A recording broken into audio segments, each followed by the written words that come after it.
जय हिंद प्यारे बच्चों, स्वागत है आपका खान स्मार्ट क्लास में। मैं खान सर आप लोगों को क्लास 12 की केमिस्ट्री पढ़ा रहा हूँ। केमिस्ट्री में पहला चैप्टर सॉल्यूशन का बहुत ही दमदार तरीके से आगाज हुआ, बड़ा मजा आया। उसमें पहले सांद्रता को पहले विलयन बताया, विलयन के प्रकार को बताया, उसके गुण को बताया, विलयन होती क्या है, कैसे कैसे पाया जाता है, सारी बताया। पिछले वीडियो में आप जाकर खूब अच्छी तरीके से इसको आप देख सकते हो। फिर इसके बाद मैंने आपको बताया कि सांद्रता को व्यक्त, ये सांद्रता होती क्या है, सांद्रता को व्यक्त करने के तरीके क्या होते हैं, कहाँ कहाँ व्यक्त होता है, कितने प्रकार होते हैं। प्रकार में मैंने इससे पहले आपको समझाया ग्राम, और इससे पहले प्रतिशत में सांद्रता, फिर उसके बाद सूक्ष्म कणों में सांद्रता जैसे पीपीएम में और पीपीबी में, यानी पार्ट पर मोल और पार्ट पर बिलियन, इसमें सांद्रता को खूब अच्छी तरीके से समझाया। पिछले वीडियो में सारा सब लेक्चर पूरी अच्छी तरीके से मौजूद हुई है, आप जाकर वहां से पूरी तरीके से अच्छी तरीके से देख सकते हैं।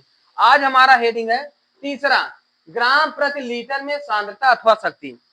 देखो डिफिनीशन रट्टा मारने वाली चीज नहीं होती है ना। देखो अब यहाँ पर ग्राम प्रति लीटर है, आप जानते हो कि ऊपर विलेय होता है, कई बार बता दिया ना। एक बात कैसे मैंने बताया कि कोई भी चीज हो, विलेय का भार सांद्रता या विलयन निकालने के लिए यही सूत्र तो है, एक ही से निकाला जा रहा है, विलेय का भार बटे विलयन का भार। अब इंटू जो भी रहे जैसे होता है वो तो व्यक्त होगा, है ना।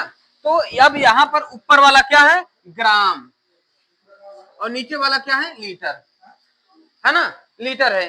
अब ये कहा जा रहा है कि किसी पदार्थ का वह भार या वह मान जो विलयन को विलयन की आयतन लीटर में, आयतन लीटर में, लीटर में ना, आयतन लीटर में व्यक्त हो, उसे हम ग्राम प्रति लीटर में सांद्रता कहते हैं। सांद्रता को मैंने इससे पहले भी बता दिया आपको, ये होती क्या है। देखिए पहले सांद्रता को समझना बहुत जरूरी होता है, मैंने कैसे बताया था इससे पहले वाले वीडियो में। आज देखो एक और सांद्रता का एग्जांपल दे दूं, जिसे मान लीजिए कि आपके घर कोई मित्र आया, मान लीजिए मैं गया आपके घर, है ना, तो वहां पर दो बच्चे रहते हैं बगल बगल घर के, दोनों बच्चे दौड़ के आए, सर बैठिए, सर चाय पी लीजिए या शरबत पी लीजिए, गर्मी का समय है, अब चाय वो शरबत ही पी लो। तो एक गिलास में कोई एक लड़का एक चम्मच डाल के शरबत बना के लाया, और दूसरे गिलास में दूसरा लड़का या दूसरी बिटिया जो भी हो वो 5 चम्मच शरबत बना के लाई, 5 चम्मच चीनी का।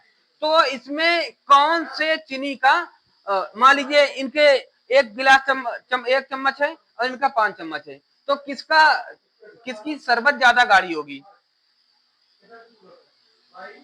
गाढ़ी किसकी होगी, 5 चम्मच वाले की ना, जाहिर सी बात है। तो यही है सांद्रता। तो सांद्रता जिनकी ज्यादा हो गई, जिसमें विलयन की मात्रा, जिसमें विलायक की मात्रा अधिक हो जाए, है ना, सॉरी, जिसमें विलेय की मात्रा अधिक हो जाए, उसे ही हम सांद्रता कहते हैं, है ना।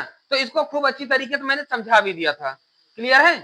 तो इसी को, अच्छा, इसको सांद्रता को समझने के 3 ही स्तंभ हैं भैया, 3 ही खूंटी हैं। कौन कौन, पहला है विलेय जिसको कहते हैं सॉल्यूट, और दूसरा है विलायक जिसको कहते हैं सॉल्वेंट, और तीसरा होता है विलयन जिसको कहते हैं सॉल्यूशन, है ना। यू नो बेटर दैट कि what is solution, solution is equal solute plus solvent is equal solution, है ना। यानी विलायक, विलयन क्या होता है, विलयन इज पर विलेय, विलेय प्लस विलायक, इतनी बात समझ गए। ये तो ये बेसिक सी है, इसको कभी भूलना मत, आपको ये दिमाग में रख के चलना है और ये दिमाग में रख के चलना है। आपकी केमिस्ट्री का सॉल्यूशन का चैप्टर कभी भी गलत नहीं हो सकता। बस वहां पर जैसे पीपीबी में है तो पार्ट पर मिलियन है, मिलियन के लिए 10 की पावर 6 करना है, बिलियन है 10 की पावर 9 करना है। ये आपको ध्यान देना है कहां कैसे पूछ रहा है, इसी में, क्लियर है ना। सबको खूब अच्छी तरीके से समझाता चल रहा हूं, है ना। अब यहां से पहले हम इसका डिफिनीशन लिख लें, फिर इसमें आने वाली नॉर्मलता, मोलरता, इसको हम डिफाइन करते हैं, ठीक है ना। समझ गए इतनी बात, क्लियर है ना। तो सबसे पहले इसमें लिख लो डिफिनीशन। अब यही चीज जो अभी समझाया वही चीज लिख दिया हूं, क्या है, किसी बिलियन में 1 लीटर या डेसीमीटर, 1 लीटर को डेसीमीटर में भी व्यक्त किया जाए, जैसे भी आ जाए सवाल, जैसे भी पूछा जाए आप व्यक्त कर देना, है ना। किसी बिलियन के 1 लीटर या डेसीमीटर क्यूब आयतन में पदार्थ की जितनी मात्रा घुली हो उसे बिलियन की शक्ति या सांद्रता कहते हैं। यही तो बताया आपको, है ना। शक्ति के रूप में बिलियन की सांद्रता ग्राम प्रति लीटर, ग्राम प्रति लीटर, ग्राम प्रति लीटर या ग्राम प्रति डेसीमीटर द्वारा व्यक्त किया जाता है ना। ध्यान देना इस बात को। तो शक्ति बराबर क्या होता है, विलेय का भार या द्रव्यमान, भार को ही द्रव्यमान कहते हैं। तो कई बार बच्चे कंफ्यूज हो जाते हैं, भार आ गया द्रव्यमान आ गया अलग अलग क्या, इसलिए मैंने दोनों लिख दिया, भार या द्रव्यमान। मिट गई का,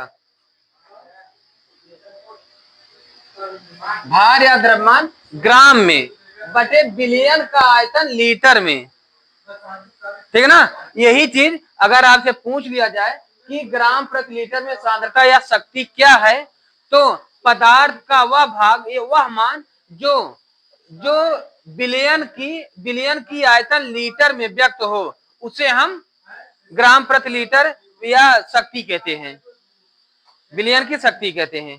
क्लियर है इतनी बात, है ना। अपने आप बना लोगे, डिफिनीशन बनाना कोई कठिन थोड़ी है, बस एक बार समझ गए आप बना लोगे। अब ग्राम प्रति लीटर की सांद्रता को निम्नलिखित पदों में व्यक्त करते हैं, ठीक है ना। निम्नलिखित, जैसे नॉर्मलता, नॉर्मलता क्या है, जिसको नॉर्मलिटी कहते हैं, इसे कैपिटल एन से व्यक्त करते हैं, ये ध्यान देना। अब यहीं से सवाल कहीं ना कहीं थोड़ा कंफ्यूजन वाले आ जाते हैं, तो जरा सा भी नहीं दिक्कत है, इतना जीरो लेवल से लेकर चलूंगा कि आपको कहीं भी कठिनाई नहीं होगी। इसमें एक चीज है, बहुत बच्चे कई बार मुझे ये ग्राम तुल्यांकी भार में बहुत बार कंफ्यूज हुए, सर ये है क्या, नहीं समझ में आ रहा है, नहीं आ रहा है क्या है ये। आज इसको मैं सफाया कर दूंगा पूरी तरह से, तुरंत समझ के जाओगे और जिंदगी भर याद रहेगी, नहीं केमिस्ट्री पढ़ाना छोड़ दूंगा। तुल्यांकी भार को आज दिन तक बहुत हार्ड माना गया है, तुल्यांकी भार को निकालना, तुल्यांकी इक्विवेलेंट ग्राम क्या है, व्हाट इज इक्विवेलेंट ग्राम, बिल्कुल कठिन बता दिए बच्चों को, बहुत सरल बना के छोड़ूंगा, बस देखते जाओ बस आप। अब नॉर्मलता क्या है, बिलियन के प्रति लीटर में उपस्थित विलेय के ग्राम तुल्यांकों, विलेय के ग्राम तुल्यांकों या ग्राम में तुल्यांकी भार की संख्या उसकी नॉर्मलता कहलाती है। तुल्यांकी भार की संख्या, नहीं समझ में आया ना, नहीं आया ना। तुल्यांकी भार की संख्या, सबर करो, इसे कैपिटल एन से व्यक्त करते हैं, इसकी इकाई ग्राम तुल्यांकी प्रति लीटर या ग्राम तुल्यांकी लीटर इनवर्स। अब यही लीटर ऊपर चली जाएगी तो इनवर्स हो जाएगी ना, चाहे इस तरह व्यक्त करो चाहे इस तरह व्यक्त करो, बात एक ही है, होता है। या आपको सरल भाषा और चाहिए तो किसी 1 लीटर बिलियन में घुली हुई विलेय की ग्राम तुल्यांकों की संख्या को नॉर्मलता कहते हैं। जो डिफिनीशन आपको अच्छा लगे वही लिख लो। क्लियर है इतनी बात। अब यहाँ पर एक बात कहा जा रहा है कि बिलियन के प्रति लीटर में उपस्थित विलेय के ग्राम तुल्यांक, ग्राम तुल्यांक क्या, ग्राम में तुल्यांकी भार की संख्या, नहीं समझ में आई ना। देखो ग्राम में तुल्यांकी भार, केमिस्ट्री का भाषा बताऊंगा, बताइए नहीं करेंगे हम, जीरो लेवल की बात बताएं तुम समझ जाओगे। मैं हूं एक छोटा बच्चा है मान लो, है ना, शादी में इनवाइट किए या किसी भी न्योता में इनवाइट किए और मुझे लाए रसगुल्ला खाने के लिए, अरे कोई लाए, कोई रसगुल्ला लाए, तो मान लो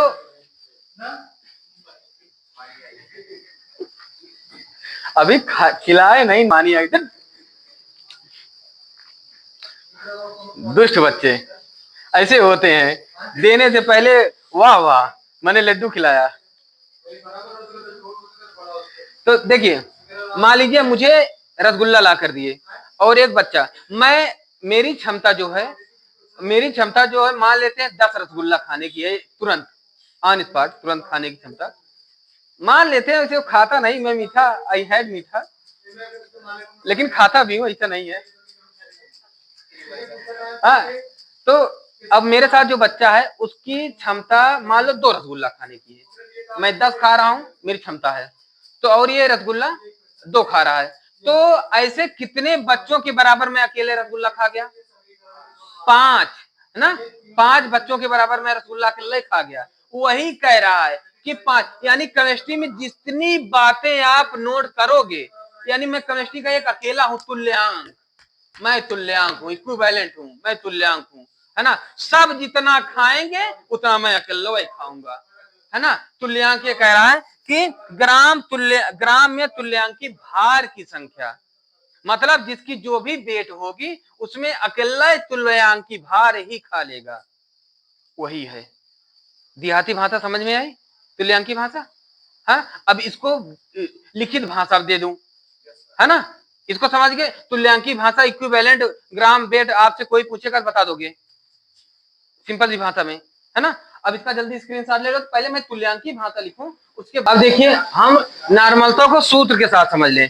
पूरा सूत्र क्या है, जैसे भी आ जाए सारा सूत्र लिख दिया हूं, जैसे भी आ जाएगा आप तुरंत यही सूत्र रखेंगे, एक बार 2 बार पढ़ लेंगे ना, दिमाग पे आ जाएगा सूत्र, बस पढ़ना जरूर है। अभी इस लेक्चर के बाद आप 2-3 बार रिपीट कर लोगे, तुरंत दिमाग में आ जाएगी। पहला, जैसे नॉर्मलता बराबर क्या है, विलेय के ग्राम तुल्यांकों की संख्या, विलेय के ग्राम तुल्यांकों की संख्या बटे बिलियन का आयतन मिली में। अगर मिली में है तो मिली में है भैया 1000 से डिवाइड करोगे तो ही डिवाइड ऊपर चला जाएगा, मल्टीपल हो जाएगा। अगर लीटर में था तो लीटर में करोगे तो हटा देना, है ना? लीटर में करोगे तो हटा देना।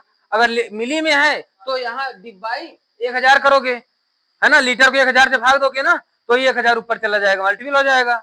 अब इसी को चाहे 10 की पावर 3 लिख दो, आपकी जो इच्छा हो, ये कई तरीके से लिखा जा सकता है। फिर या विलेय का भार ग्राम में बटे विलेय का ग्राम तुल्यांकी भार गुणे बिलियन का आयतन लीटर में। जब इस तरह रखोगे, या इसको सूत्र के साथ इस तरह भी कभी कभी दिखाया जा सकता है, तो आप इसको जानते रहना, ठीक है ना? तो ये यही चीज है, ये W बटे E इंटू V, है ना? यहाँ पूरा लीटर में, और ये लिखा नहीं हूं तो ये लिख दिया, यहाँ जान ही रहे हो। फिर या विलेय के मिली या तुल्यांकों की संख्या बटे बिलियन का मिली में आयतन, मिली में आयतन। यहाँ पर 100 वगैरह कुछ नहीं होगा अगर इस तरह आ जाएगा तो। अभी सवाल लगवाऊंगा तो पूरी तरह क्लियर हो जाओगे, है ना? यदि विलेय की प्रतिशतता दी हो तो, अगर यहाँ पर 1 दिया है तो 1 ग्राम तुल्यांकी भार बराबर हमेशा होता है 1000 मिली तुल्यांक, इसको याद रखना। वो तो जैसे भी बताया समझ ही गए हो। अगर विलेय की प्रतिशतता दी हो तो नॉर्मलता या निष्फल विलेय की प्रतिशतता W बटे आयतन में इंटू 10 अपान विलेय का ग्राम तुल्यांकी भार।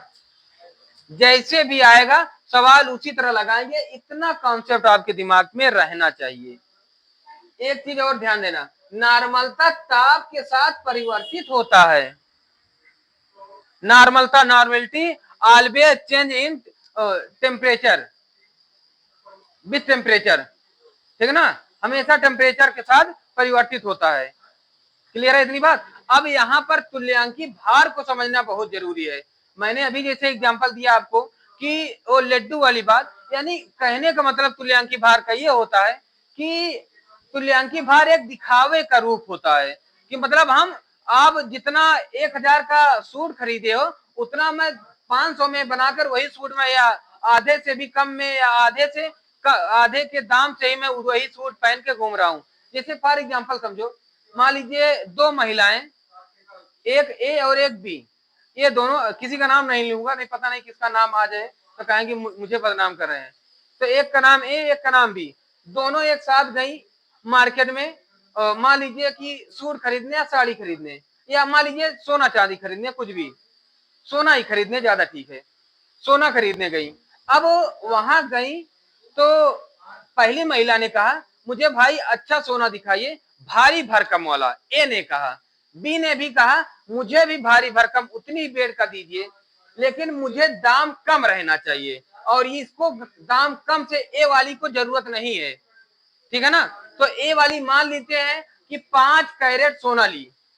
भाई 5 कैरेट बहुत भारी भरकम हो गई ना, है ना। तो 5 कैरेट सोना ली। उसने कहा भैया मिलावटी कुछ नहीं होनी चाहिए, मेरा शुद्ध होना चाहिए, पैसा जो लगेगा मैं दूंगी। और बी ने कहा कि मुझे 5 कैरेट नहीं, जितना 5 कैरेट का वजन हो उतना ही दो, अगर मिक्स हो जाएगी, बस सोने की परत चढ़ी हो कि मार्केट में अगर किसी पार्टी में जाऊं ना, सब मेरे को देखें, चमक ज्यादा मेरे हार को या मेरे गहने को देखें, तो वही चमक वही खूबी पाए। मुझे कोई दिक्कत नहीं कि भारी उतना ही रहे, सब कुछ रहे, मुझे बस उसके अंदर क्या मिलावट है इसका मुझे कोई मतलब नहीं है। तो ये जो दिखावटी का काम जो पूरा कम बजट में, यानी इसके ए के आधे बजट में भी कुछ मिलावट के साथ भी पूरा कर ले रहा है, उतना ही बेड के साथ, तो ये हो गया तुल्यांकी भार, और ये हो गया पूरा अणु भार, ठीक है ना। अणु भार, इसको समझाने के लिए मैंने एसिड और बेस का 2 एग्जाम्पल लिया, है ना। यहाँ पर मैंने पूरी तरह लिखा हूं, मैं इसको समझा रहा हूं। पहले अब डिफिनीशन के साथ पहले समझते हैं कि ये डिफिनीशन सर, पहला वो लड्डू वाला समझ गए या सोने वाला समझ गए पूरी तरह ना, कि यानी ये 2 महिलाएं, एक जो पूरा खरीद रही है, मुझे पूरा चाहिए, दिखावे भी पूरा हो और मुझे पूरा शुद्ध चाहिए, वो तो अणुभार हो गई। और एक जो दिखावटी के साथ कम पैसे में चाह रही है कि मिलावट भी हो जाए कोई दिक्कत नहीं, ये हो गई तुल्यांकी भार, ठीक है ना। इन दोनों को समझ के रखना, क्लियर है इतनी बात। तुल्यांकी भार और अणुभार, इनको समझ गए ना, समझ गए ना। इसी तरह मतलब अब दोनों एग्जांपल अगर समझ गए हो ना, तो अब हम इसको समझते हैं। तुल्यांकी भार क्या कह रहा है, पदार्थ की वह वजन या ग्राम में जो रासायनिक अभिक्रिया के दौरान 1 ग्राम हाइड्रोजन या 1 मोल इलेक्ट्रॉन का लेन देन करता है। 1 मोल hydrogen, 1 gram hydrogen, 1 gram hydrogen या 1 मोल इलेक्ट्रॉनों का लेन देन करता है, उसे हम क्या कहते हैं, तुल्यांकी भार। इतनी बात समझ गए, कॉन्सेप्ट पूरी तरह, है ना। मतलब एक ही भैया, अगर जिसे अणुभार निकाला, है ना, एक मान लो एक दिखावटी वाला, अब यहां पर समझो दिखावटी वाला 2 चीज कह रहा हूं। एक चीज मान लो तुल्यांकी भार, यहां बता दूं, मान लो तुल्यांकी भार को हम ई से व्यक्त कर रहे हैं, इक्वल ए बटे बी। मान लो ये एग्जांपल समझने के लिए, है ना। ए क्या है हमारा, अणुभार है, बी क्या है, तुल्यांकी भार है ना। मान लेते हैं बी क्या है, तुल्यांकी भार है। अब भैया, अब जितना ए का है मान लेते हैं, ए का है 10, मान लेते हैं 10 लाख 10 करोड़ जो भी है 10 है। अब बी क्या है, तुल्यांकी भार क्या कह रहा है कि भैया हमें आधा ही देना, इसका आधा ही देना। तो इसका आधा देने के लिए 2 से डिवाइड करेगा, ये क्या हो जाएगा, ये 5, तो तुल्यांकी भार क्या हो जाएगी, 5, है ना। यही कह रहा है, इतनी बात समझ गए इसको लगाने के लिए। फिर ये कह रहा है कि 1 ग्राम हाइड्रोजन या 1 मोल इलेक्ट्रॉनों का लेन देन कर सकता है, क्लियर है, कर सकता है। जैसे देखो, अणुभार का मतलब होता है कुल वजन, समझ में आया। जैसे महिला गई 5 कैरेट सोना ली, 5 कैरेट जितना भी वजन हुआ दोनों ली, 5 कैरेट कुल वजन, दोनों का कुल वजन है, तो मान लेते हैं 5 किलो है, जो भी हो 5 किलो है, तो 5 किलो दोनों का है कुल वजन। और तुल्यांकी भार का मतलब है उस केमिकल का काम कर लेने वाला वजन, कि मतलब दोनों का बराबर, तुम्हारा भी 5 किलो का सोना पहनी हो, ये भी 5 किलो का सोना पहना है ना, दोनों का काम वही कर रहा है, बस ये कम पैसे में है, ये आधे से कम पैसे में है, वो पूरे पैसे में है ना, समझ गए। यानी केमिकल में वो भैया एक मान लो हाइड्रोक्लोरिक एसिड, मान लो कोई एसिड डाल के पूरा खट्टा कर दे रहा है, वही एसिड हुआ जो अणुभार वाला मान लो या Cl है, ये जाकर पूरा खट्टा कर दे रहा है ना। और वही कोई और एसिड लेकर के वो डाला जाए, वो कम एसिड खट्टा कर दे। हमें तो खट्टा खाने से मतलब है ना, कि हमें खूब खट्टा, खूब तीखा, खूब मीठा खाने से मतलब है, हमें खट्टा मीठा तीखा खाने से मतलब है, है ना। तुल्यांकी भार यही बता रहा है ना भैया, यही बता रहा तुल्यांकी भार। क्लियर है। फिर इसके बाद तुल्यांकी भार, या अभी इसको और तोड़ूंगा, जितना कहोगे उतना तोड़ूंगा। या जैसे मोल निकालते हैं वैसे ही तुल्यांकी भार भी निकालते हैं। मोल निकालना बताया था। अगर अभी भी दिक्कत है, अभी भी मोल निकालना बताऊंगा, फिर बताऊंगा, 40 बार बताऊंगा, एक से एक जीरो लेवल की भाषा बताऊंगा। ठीक है ना। तुल्यांकी भार बराबर, अगर तुल्यांकी भार निकाल रहे हो तो मोल बटे एन फैक्टर। अब एन फैक्टर क्या है, देखो यहाँ पर एन फैक्टर का मतलब है कि एसिड या बेस में, अगर मान लो एसिड में कुछ मिल रहा है तो किसी को मिलाने में कितना चक्कर या हाथ या कितने लोग मिलके उसको मिक्स कर रहे हैं। जैसे मान लो सोना मिल गया, सोने में चांदी मिल गई, चांदी में पीतल भी मिल गई, ये कितनी चीज मिल रही है ना। ये हो गई, ये मिलने वाली जो प्रक्रिया होती है उसे को ही हम एन फैक्टर कहते हैं, है ना। अब इसको समझने के लिए एक छोटी सी बात और समझ लो। जैसे एग्जांपल, एक पहला एग्जांपल एसिड से, जब एसिड के लिए करोगे, एसिड वह कितने आयन दे सकता है, एसिड वाला कितना आयन दे सकता है। जैसे जैसे एचसीएल में हाइड्रोजन का एक आयन होगा, हाइड्रोजन एक आयन है ना। और सीएल का, क्लोरीन का कितना होता है, 35.5, है ना। 35.5 या 36.5, है ना। इसका अनुपात 35.5 और प्लस 1 36.5 हो जाएगी ना भाई। या सीएल का भाई, जब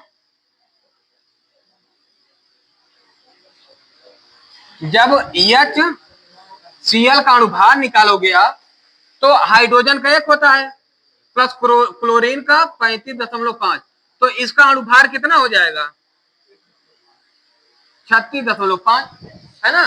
तो यही मोलों की संख्या, यानी अनुभार बटे हाइड्रोजन आयन की संख्या, है ना। देखो हाइड्रोजन आयन या एक मोल इलेक्ट्रॉन में लेन देन कर सकता हो, है ना। मोलों की संख्या अनुभार 35.5 बटे हाइड्रोजन में आयनों की संख्या एक, इससे निकाल लें जितना आया वही हमारा क्या हो गया, तुल्यांकी भार क्या हो गई। या इसको नहीं समझे, इसको समझो। H2SO4 में, इसमें हाइड्रोजन आयन कितना है, 2 है ना, हाइड्रोजन आयन 2 है ना। और इसका SO4, इसका जब पूरा निकालोगे, इसका अनुभार निकालोगे तो कितना आएगा, 98। निकाल के देख ले, हाँ देख लो। दो हाइड्रोजन प्लस सल्फर का कितना होगा, 32, यानी 2 × 16 प्लस ऑक्सीजन का 8 दूनी 16 चौके 64, यानी 2 × 16 × 4 है। तो ये भैया 2 प्लस 16 दूनी 32 प्लस 64 दूनी 16, 8 दूनी 16, ये तो यार यहाँ 8 करना था, है ना। 8 दूनी 16 चौके 64, तो ये 4 2 6, 6 2 8, 6 3 9, 98 आ गई ना, है ना भाई। इसका अनुभार निकालने का तरीका भी बताया हूं, है ना। एक बार फिर बता दूंगा कहोगे तो इसका अनुभार कितना आ गया, 98। क्या आ गया, 98। अब 98 में आयनों की संख्या जितनी हाइड्रोजन आयन की संख्या है उसी से डिवाइड कर दिए, 49 आ गया, है ना। अब ये क्या कहेगा भैया, अब यहाँ 2 महिलाएं हैं, ए और बी, 2 महिलाएं हैं भैया। एक तो पूरा जितना इसका आधा, इसका देखो आधा जितने में, यानी H2SO4 का आधा हिस्सा ही या Cl के पूरे हिस्से के बराबर काम करता है, समझ गए, है ना। पूरी तरह से अगर अम्ल में भी मतलब एसिड हो गई और बेस में भी करना है, जैसे NaOH में कर लो या किसी में कर लो, तो NaOH में भी यही होगा, हाइड्रोक्साइड आयन का एक ही मान होता है ना। इसी तरह हम निकालते चले जाएंगे। तुल्यांकी भार को पूरी तरह समझ गए, है ना। तुल्यांकी भार के कॉन्सेप्ट को पूरी तरह समझ गए ना, कहीं कोई दिक्कत नहीं। कोई भी पूछ लेगा भैया तुल्यांकी भार को हमें बताओ, तो आप किताबी भाषा इतना तो दिमाग में रख ही सकते हो, आप रख लोगे ना, कि पदार्थ का वह वजन ग्राम में, वह वजन जो रासायनिक अभिक्रिया के दौरान 1 ग्राम हाइड्रोजन या 1 मोल इलेक्ट्रॉन का लेन देन कर सकता है। कैसे कर सकता है? जो भी केमिकल रहे उसका अणुभार निकालो, तुरंत अणुभार निकालो, उसमें हाइड्रोजन आयन की संख्या के बटे में भाग दे दो, तुरंत आ जाएगी तुल्यांकी भार। ये निकाल के दिखा दिया। क्लियर है ना? यहां पर एक कमी हो गई थी, क्या? यहां पर मोल लिख दिया था, मोल वो गलती से हो गई थी। मोल के स्थान पर आप द्रव्यमान लिख लो, मास। ठीक है ना? मास कर लोगे, mass upon n factor. Clear है? यहाँ पर मास कर लो। और दूसरी बात, अगर ये बात ध्यान देना, अगर यहाँ जैसे लिखा हूं विलेय का भार ग्राम में, ये ठीक है ना? बटे बिलियन का ग्राम तुल्यांकी भार गुणे बिलियन का आयतन लीटर में, यही सूत्र इसका यहाँ लिख दिया हूं। और ये भी जो लिखा हूं ये लीटर में है। अगर मिली में आप करोगे, मिली में करोगे तो 1000 से भाग दे दोगे, है ना? तो उसको भी लिख दूं, OR n equal W upon E into भी मिली इंटू 10 की पावर 3, 1000 को 10 की पावर 3 कर दूं।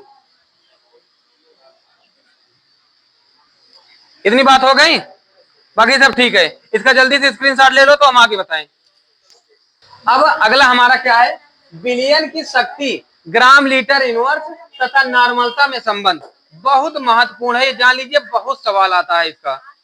ये जान लीजिए कि नॉर्मलता और मोलरता फॉर्मलता को समझना है अगर खूब बढ़िया से, तो ये संबंध भैया जान है, उसकी जान है। जान लो कि अगर ये समझ लिए तो समझ लीजिए कि वो तो भैया बल्ले बल्ले। अगर नहीं समझे तो कबहू नहीं पड़ेगी पल्ले, फिर सब पढ़ते पढ़ते सब रहेगी नीचे थल्ले ही थल्ले, है ना? तो ध्यान देना। तो आइए इसको देखते हैं।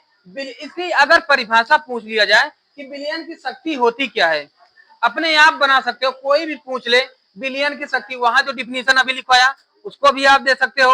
एक परिभाषा और दे सकते हो कि नॉर्मलता तथा बिलियन की ग्राम तुल्यांकी भार के गुणनफल को बिलियन की शक्ति कहते हैं, है ना? कर सकते हो ना? नॉर्मलता तथा विलेय की ग्राम तुल्यांकी भार के गुणनफल को बिलियन की शक्ति कहते हैं। The multiplication of normality and equivalent in gram of solute is called strength of solution. Clear है? आराम से कर लोगे आप। जहां बिलियन की शक्ति यस इक्वल नॉर्मलता एन और बिलियन की ग्राम में तुल्यांकी भार यस इक्वल एन इंटू ई। क्लियर है? इतनी बात। यहाँ ग्राम तुल्यांक इक्वल, जहां ग्राम तुल्यांक क्या होता है? पदार्थ का भार ग्राम में बटे पदार्थ का तुल्यांकी भार। क्लियर है? तुल्यांकी भार। अब यदि विलेय का विशिष्ट विलेय का विशिष्ट नहीं, ये बिलियन का विशिष्ट है, बिलियन नहीं, बिलियन गलती से लिख दिया। बिलियन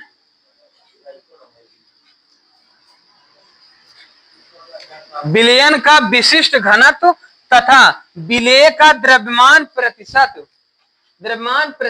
ज्ञात हो तो बिलियन की नॉर्मलता एन इक्वल विलेय का प्रतिशत द्रव्यमान गुणे विशिष्ट घनत्व गुणे 10 बटे विलेय का तुल्यांकी द्रव्यमान।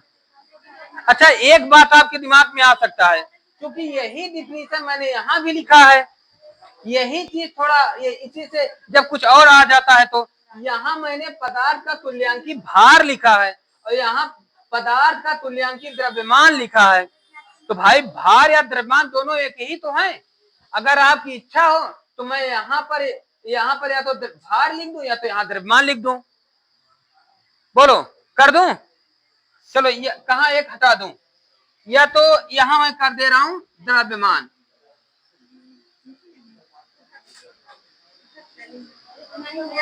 क्लियर है? द्रव्यमान। अब नॉर्मलता समीकरण, किसी विलयन को तनु करने पर, जब विलयन को तनु किया जाता है, तनु कैसे होता है? जब पानी की मात्रा अधिक हो जाती है ना? जब तनु करने पर तब N1 V1 equal N2 V2। होगा। N1 VN क्या है, ये प्रारंभ में जो शुरुआती होगी, शुरुआत में जो किया जाता है, जो आयतन बना रहेगा वो, और ये तनु करने के बाद जब पानी मिला दोगे तब उसका जो हो जाएगा तनु करने के बाद N2 V2, है ना। ये सवाल आती है, इसको ध्यान देना ही। अब इसमें एक बात ध्यान देना, तनु करने यानी पानी मिलाने, तनु करना यानी पानी बढ़ा दो भैया तनु हो जाएगी, है ना। इसका बेसिक एग्जांपल मैंने बताया था, तनु और सांद्र। तनु क्या होता है, जो ज्यादा पानीदार होता है, जिससे राल है अपना, तनु है। और नहीं गाढ़ा मतलब,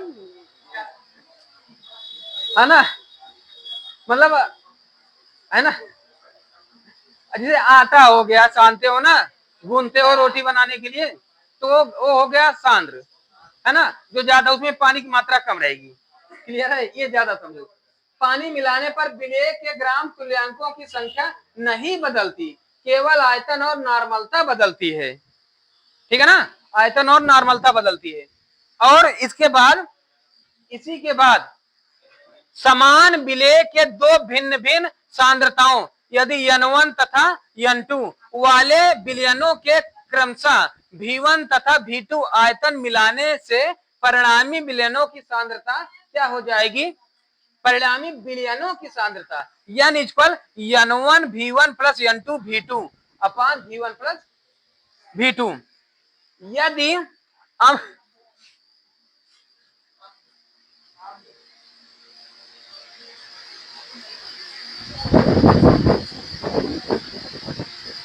नींद में आएगी, आंख बताओ है। चलो